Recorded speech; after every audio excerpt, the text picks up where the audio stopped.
Una mujer callada fue tratada como un error en la cocina más exigente de Santa Fe, solo por no encajar en los moldes ruidosos del éxito.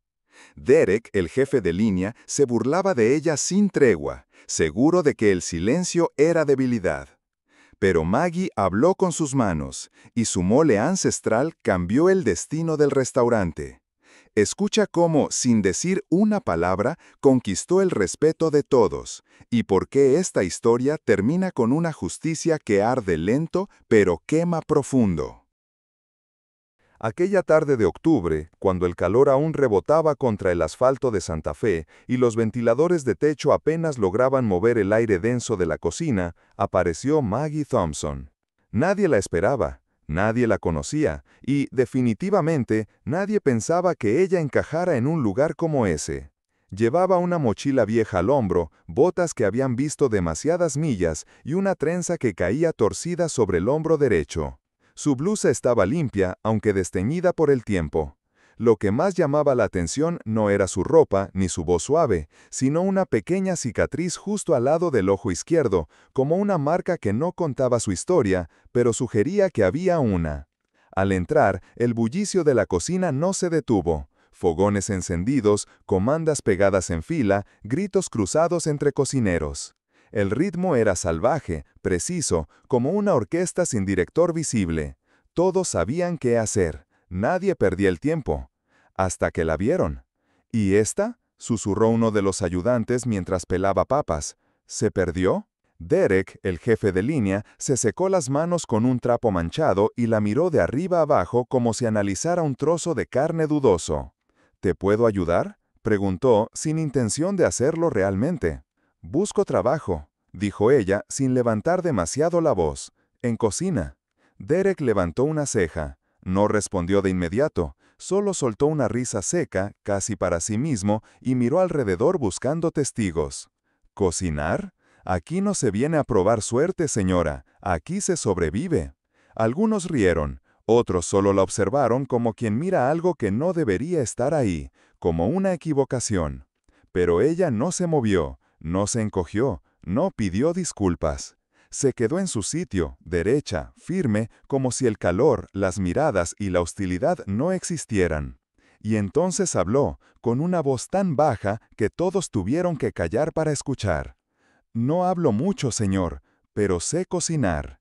El silencio que cayó fue extraño, casi antinatural, en un lugar donde el metal choca con el metal cada 30 segundos. Incluso Derek pareció quedarse sin réplica por un momento. Fue entonces cuando se oyó la voz del único que no había dicho una palabra hasta entonces.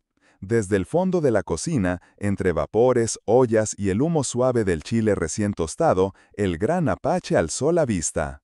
Nadie sabía su nombre real. Algunos decían que había cocinado para generales en Irak, otros que había aprendido con abuelas mexicanas en las sierras. Nadie lo interrumpía, nunca. La observó sin pestañear. Sus ojos grises parecían buscar algo más allá de la ropa, del acento, del silencio. Y después de varios segundos, que parecieron minutos, dijo simplemente, «Estás contratada». Y volvió a lo suyo, como si acabara de aceptar un plato, no una persona. La cocina no supo cómo reaccionar. Hubo risitas, comentarios en voz baja, miradas cargadas de burla. Algunos rodaron los ojos. Otros hicieron apuestas mentales sobre cuántos días duraría. Pero nadie la saludó, nadie le ofreció un delantal, nadie le dijo dónde estaban los cuchillos. Para todos, ella ya estaba sentenciada. Todos, menos el Apache. La cocina del Apache Smokehouse funcionaba como un reloj que nunca se detenía. A las 6 en punto de la mañana, el sonido del extractor ya ahogaba cualquier conversación, y el calor empezaba a colarse por los muros de ladrillo. Maggie siempre llegaba antes. Cuando los demás entraban, ella ya tenía agua hirviendo, verduras limpias y los trapos doblados. No hablaba, solo trabajaba. Y cuando los demás se iban, a veces riendo, a veces maldiciendo, ella aún seguía fregando las bandejas más grandes o quitando grasa de los hornos con movimientos lentos y metódicos. Derek, aún rencoroso, había dado órdenes no escritas. No la ayudan, no la enseñen, que aprenda a golpes. Y así fue. Los primeros días fueron duros, luego peores. Uno le cambiaba el caldo por agua, otro escondía sus hierbas, un tercero empujaba su estación para hacerle perder tiempo. Y ella, como si no existiera otra opción, se adaptaba, guardaba silencio, corregía, seguía. Algunos empezaron a sentir un pequeño nudo en el estómago, aunque no lo admitían. Sam, un joven de 18 años recién entrado como aprendiz, la observaba más que los demás. Tal vez porque era nuevo, tal vez porque entendía lo que era ser invisible. Una tarde especialmente difícil, mientras todos corrían por un servicio saturado y la temperatura pasaba los 40 grados, Maggie se cortó. Fue un tajo profundo en el dedo anular. La sangre manchó la tabla y parte de la cebolla que picaba sin descanso. Pero no se detuvo. Apretó el dedo con un trapo, lo envolvió rápido y continuó cortando. Más lenta, pero sin perder el ritmo. Sam la vio apretar los dientes, la vio cerrar los ojos durante una fracción de segundo, como si expulsara el dolor por dentro. Y entonces murmuró, apenas audible: «No debería estar aguantando esto sola». Nadie lo oyó, nadie salvo ella, pero tampoco respondió. Aquella noche, cuando todos se habían ido y el extractor descansaba por fin, Maggie se quedó sola. Abrió una bolsa de chiles secos, los puso a tostar en una sartén sin decir palabra y empezó a preparar un mole. No un mole de libro, ni de escuela culinaria.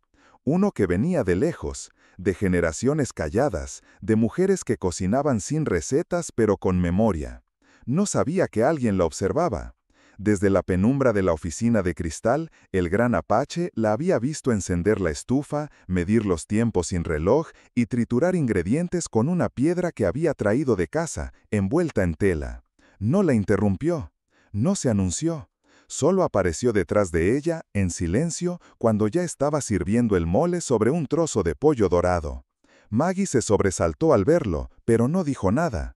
El Apache tomó una cuchara de madera, probó una vez, cerró los ojos, no comentó. Volvió a probar, esta vez más lento.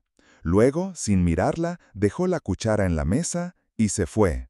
Al día siguiente, justo al mediodía, apareció un nuevo plato en la pizarra. Pollo con mole ancestral. Nadie sabía de dónde había salido. Nadie se atrevía a preguntar. Pero cuando los primeros clientes empezaron a pedirlo, cuando alguien comentó que ese plato sabía a algo que se siente, no se explica, las miradas en la cocina empezaron a desviarse hacia Maggie. Ya no eran burlas, no eran sonrisas tampoco, pero por primera vez había silencio cuando ella pasaba. Un silencio distinto, de respeto o de duda, pero ya no era desprecio. Las cosas no cambiaron de un día para otro. No hubo aplausos ni discursos, pero algo, sutil y poderoso, empezó a moverse en la cocina del Apache Smokehouse. Después del misterioso éxito del mole, la pizarra de especiales del día volvió a mostrar preparaciones inusuales que nadie reconocía como suyas, pero que todos sabían de quién venían. Un pan de maíz denso, casi dulce, con ceniza de chile morita. Un postre de flor de hibisco con textura sedosa y aroma a infancia. Y una salsa oscura, brillante, tan equilibrada que un crítico dijo: «Esto no es una receta, es una emoción líquida». A los pocos días, el Apache hizo lo impensable. Le asignó a Maggie una estación propia. No fue un anuncio formal, solo una nota pegada con cinta sobre la tabla más vieja. Estación 3, M. Thompson. Y así, sin fanfarrias, Maggie dejó de ser ayudante de nadie. Ahora dirigía su propio rincón, silenciosa, atenta. Sus manos ya no dudaban, cortaban con la seguridad de quien conoce el alma del ingrediente. Pesaba a ojo, calculaba a oído, sabía cuándo girar una tortilla sin mirar el reloj. No había ruido en su rincón, solo cuchillos que respiraban, cazuelas que cantaban y aromas que hacían que incluso los comensales giraran la cabeza desde el comedor abierto. Los críticos empezaron a llegar, algunos por rumor, otros por intuición. Preguntaban por la nueva, por la mujer que no habla pero cocina con fuego viejo. Y los camareros ya no disimulaban. Es Maggie, la de la estación 3. Derek, que antes se burlaba con cada paso que ella daba, ahora se limitaba a pasar de largo. A veces, incluso se detenía brevemente frente a su estación. No decía nada, pero miraba. Y eso, viniendo de él, ya era una forma de respeto.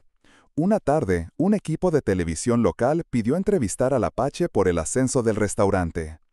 ¿Cuál es el secreto para mantener este nivel?, le preguntaron.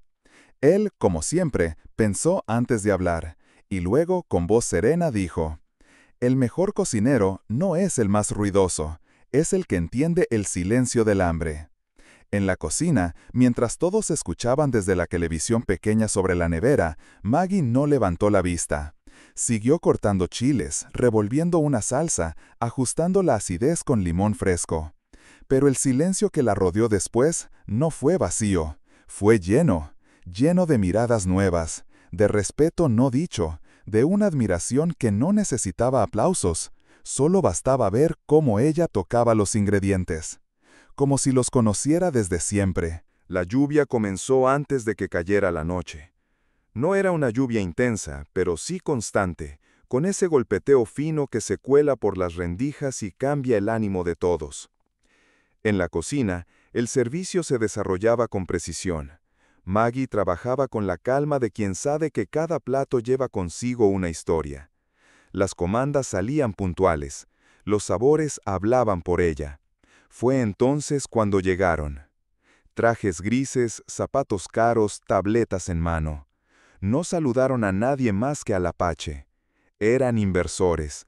Se notaba en la forma en que miraban, como si todo pudiera ser evaluado, calculado, convertido en números. En la mesa del fondo pidieron 3 platos, tomaron notas, hicieron preguntas. Y al terminar, llamaron al Apache para hablar en privado.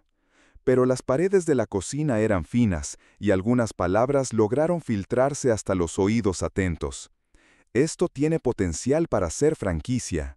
Hay que pensar en marca, imagen pública. Necesitamos figuras visibles, carismáticas, gente que conecte con las cámaras.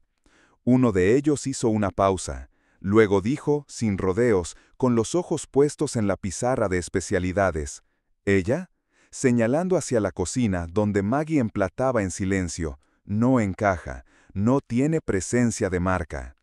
Esa frase, dicha como una simple observación técnica, cayó como un cuchillo en el centro del ambiente. No porque Maggie la escuchara, ella estaba demasiado concentrada revolviendo una reducción de tamarindo, sino porque la escucharon otros. Sam se detuvo, Derek entrecerró los ojos, el ambiente se tensó. Y entonces, inesperadamente, el Apache se levantó de su silla sin decir palabra. Dejó el café a medio terminar, entró en la cocina sin prisa, como siempre hacía, pero esta vez no fue a supervisar una estación. Se paró en el centro, como un director de orquesta antes del primer golpe de batuta.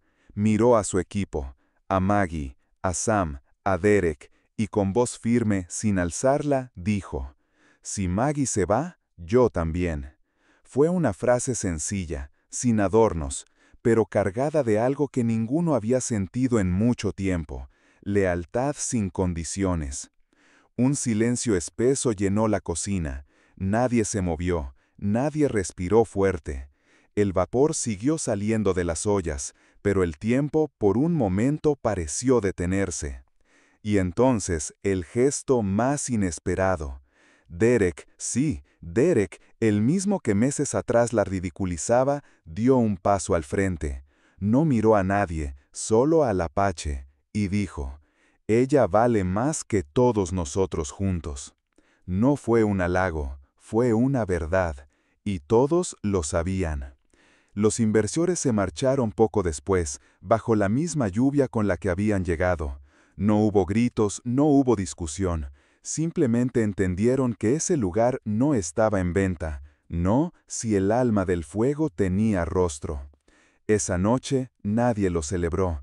No hubo brindis ni abrazos, solo un silencio compartido, un respeto sellado sin palabras, un fuego que ya no necesitaba explicaciones. Los meses que siguieron fueron distintos, más suaves, más ordenados. como si el alma del restaurante hubiera encontrado un nuevo ritmo, uno más silencioso, más maduro. Maggie ya no era la nueva, era simplemente la jefa. No porque se lo hubiera propuesto, ni porque se lo hubieran dicho. Era algo que simplemente sucedía. Los demás esperaban su aprobación, corregían cuando ella fruncía el ceño, copiaban sus combinaciones sin pedir permiso. Y ella seguía sin hablar demasiado, pero hablaban por ella los sabores, las texturas, los silencios que dejaban sus platos cuando eran servidos. Un lunes, sin previo aviso, el Apache no llegó. No hubo carta de despedida, no hubo discurso, solo una caja pequeña sobre su vieja estación, envuelta con un trapo negro. Dentro, su cuchillo, el mismo de mango oscuro con la hoja marcada por años de servicio. Y una nota, una sola palabra escrita con tinta firme. Tuya. Nadie preguntó nada, nadie necesitó explicaciones. Era su forma de hablar, la misma que ella entendía mejor que nadie. Desde entonces, Maggie tomó el timón sin cambiar de paso. No redecoró, no reformó, solo mantuvo vivo el fuego. Agregó 2 platos nuevos al menú, uno con maíz azul, otro con chocolate de piedra. Ambos nacidos de su memoria, no de un recetario. Y aunque los críticos seguían viniendo y las listas de espera se alargaran, ella seguía comenzando cada jornada como antes, con las manos limpias, el cabello recogido y el mismo silencio noble con el que un día cruzó por primera vez esa puerta. Hoy, en la entrada del restaurante, hay una placa pequeña de bronce. No brilla, no llama la atención, pero quien se detiene a leerla entiende todo. Aquí cocina una mujer que no hablaba, pero cambió el sabor de todo. Y en cada plato que sale de esa cocina hay algo más que ingredientes. Hay un eco de lucha sin ruido, hay un homenaje a la constancia, y hay una verdad simple. Las voces más poderosas no siempre se escuchan, a veces se saborean.